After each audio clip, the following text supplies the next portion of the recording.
ya bụ nna m pụta ana m abịa na m adụlọ mgbe ị nọ n'azụ kpata na mbọsị ọbụla m jee ụka iwu nọ n'ihe oche ka nna ụkọchukwu je ha n'inye ezampụ metụ m aka maka aga m ezo ezo na ife menụ bụ na onye isi okwugo n'afọ APT kuchi ndị kọvad mana elia kọmanda bụ nke anyị na nwegwadịlu ebite m ebite azụ afa m na ọmụta m mmụta mmadụ abụgo m nna ka o si abụ nna abụgo m nna ka o si abụ nna nwere kịta ọ ga-akwa nke o si akwa nwoke ama mgbo n'ụwa amaka na ụdị ife abịba m na laiki na Baịbụl si na ka o si wee dị mma bụ ndị onwe ife ọzọ anyị na-adọ fiela onwe ọ bụ ife agba aṅụrị eminit karịrị nga 6 months ya melodi agba na achọrọ ịbala nke chacha onye ọbụla na-aba nke ya bụkwanụ nke anyị ọ bụrụ ezigbo ife ọjọ anya bụrụ na ihe nọdụ aba na-akwụ bilion aba na aba ọja ị na-ebu ọsị na obi aṅụrị na anyị ga na-enwe duto na mụnwa like tradition.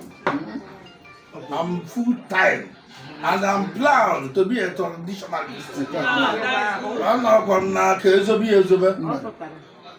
Na ife ọbụla ọ na-eme ka ndị Igbo traditional anyị dị ebe ọkụ ndị okike ndị ọsọ ọsọ Igbo na ndị ozikwu ya ife ọbụla ọ na-eme na mmaka m ụdị ya so ndị Igbo dị na ndị chief maka ama ife bụ ego ọjị na-adịba mkpa eziokwu atụ onye chịkọta na ego ọjị na-ekekwa ntị ọ na-echi mere ego ọjị nke aka mkpa mmemelu na ego ọjị 50,000 nke a bụ ego ọjị igwe na ndị chief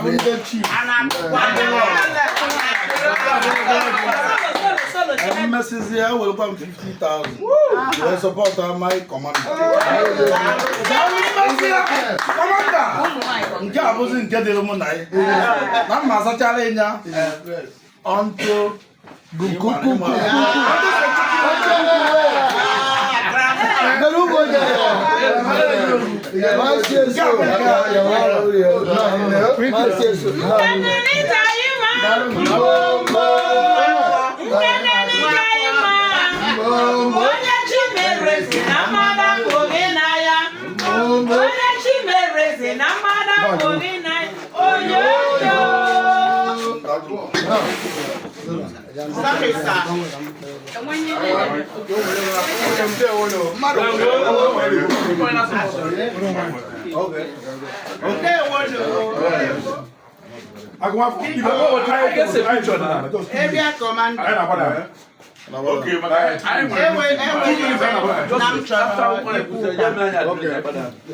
Biko ọchara eze anyị I'm loyal.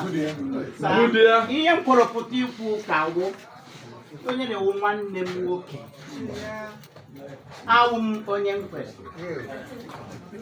awụ m nwachi a na-alụ m n'ụmụ na achịgbu na yes a na-alụ m n'ụmụ na mkwere mgbe o kputere akọtaghị m ya metụkwa akpọwọrọ aha eburu aja si ya the secretary gụwazi owere nkwọ dị sa kele wukari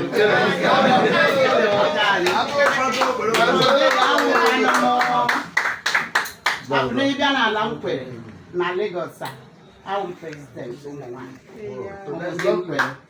so agakwana m anọrọ ngala na-ata ego awụ m onye nkụzi anyị enweghị ego but ịsọpọtụ n'ihe emega emega aga m etiga 10,000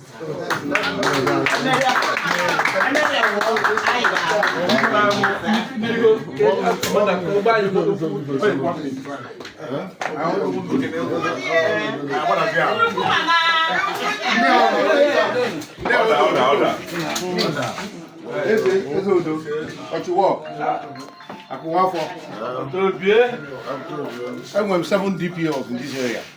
Wow. They are supposed to be here. I'm going to send back. that is just a small location. All my DPOs are supposed to be here. So maybe by the next occasion they will be here. On Sunday. So on behalf of my DPO, they have all called me. 150,000 from all my DPOs. 7 of them. Whoa. 150,000 from all DPOs under area E. But they are supposed to be here. And I go back here back. Because I say On Sunday. I will end my unit because onye isi anya na-achọ ka ebe ya ka ọ dị nnukwu ọ bụ na achọrọ ya tata ebe a ka ejupụta nwa ya afụ